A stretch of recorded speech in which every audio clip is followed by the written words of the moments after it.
సాధారణంగా దేవుళ్లకు గుళ్ళు కడుతూ ఉంటారు. ఇప్పుడు అభిమాన హీరోయిన్లు, రాజకీయ నాయకులకు మందిరాలు నిర్మిస్తున్నారు. కానీ మన దేశంలో కొన్ని ప్రాంతాల్లో కప్పలకు, దోమలకు, గబ్బిలాలకు కూడా ఆలయాలు నిర్మించారు.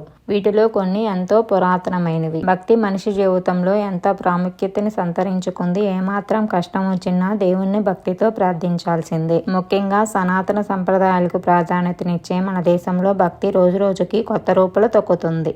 ఎంతలా అంటే అవసరమైతే ఆలయాలను కట్టేంత.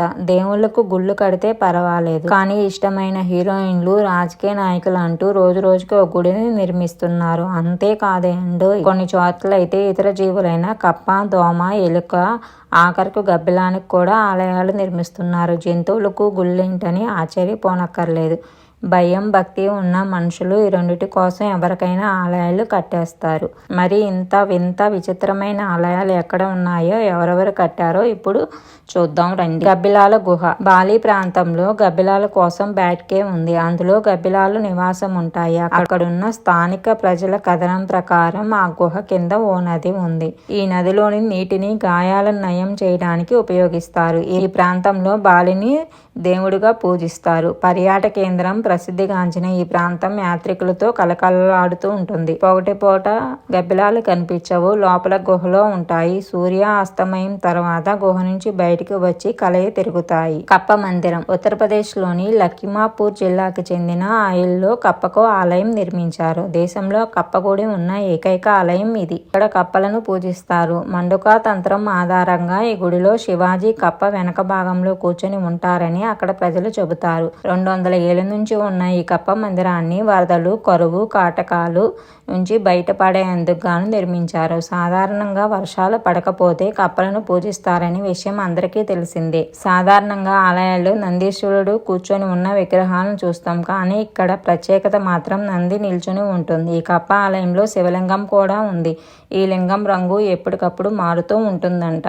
బీహార్లో గబ్బిలాలకు మరో గుడి. బ్యాట్ కేవ్ కాకుండా గబ్బిలాలకు ఆలయం కూడా ఉంది. బీహార్లోని వైశాలి జిల్లాలోని ఈ ప్రాంతం పాట్నా, మజ్పూర్కు మధ్యలో ఉంటుంది. గబ్బిలాలు ఎలాంటి హానికరాలు కావని అక్కడున్న స్థానికులు గట్టిగా విశ్వసిస్తారు. గబ్బిలాలకు ప్రసిద్ధిగాంచిన ఈ ఆలయం పర్యాటకులను విశేషంగా ఆకట్టుకుంటుంది.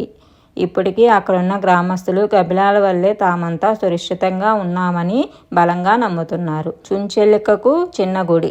రాజస్థాన్లోని బికనీర్లో కర్నీ మాత గుడి ఉంది. ఈ ఆలయం ఎలుకలకు ఎంతో ప్రసిద్ధిగాంచింది. ఇక్కడ ప్రత్యేకత ఏంటంటే ఈ గుడిని చుంచెలుక కోసం నిర్మించారు. ఈ దేవాలయంలో వచ్చే భక్తులు చుంచెలుకకు పూజలు చేయాలనే ఉద్దేశంతో దీన్ని నిర్మించారు.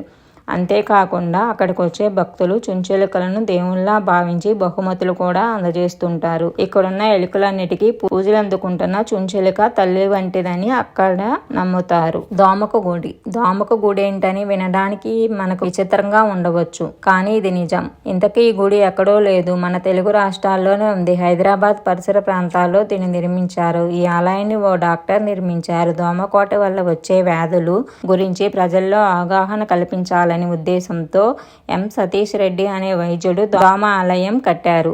2008లో నిర్మించిన ఈ మందిరానికి ఎంత ఖర్చు అయిందంటే 5,000 రూపాయలు.